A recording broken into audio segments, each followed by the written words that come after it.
Akkam jirtu nagaa keessanii baay'ee nagaa gootuu qabaani gooftaan nagaa keenyaa kabajamu.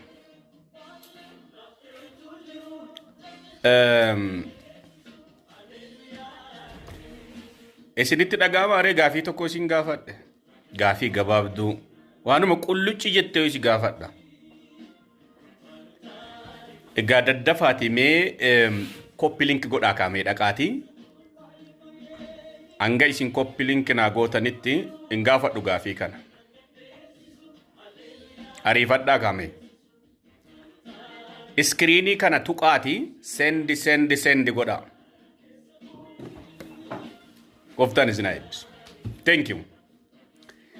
Gaafiin koo Nabiyyuu Muhammadin gaafachuu barbaadeen qirri isin hin jedhin adaraa. Arabootatu gaafii gaafate Qur'aana suuraa Anbiyaa'ee boqonnaa 21 aayata 5 irratti.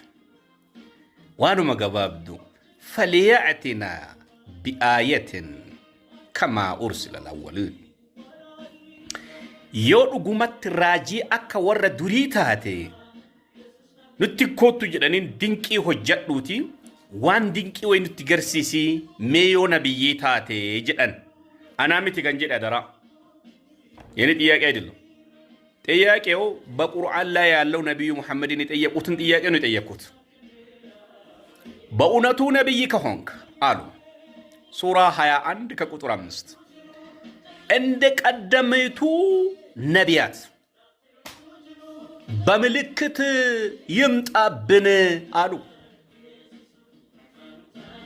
የኔ ጥያቄም የነሱ ጥያቄ ነው። ጋፊንኮስ ጋፊ ኢሳን ጋፈተኒ ነው።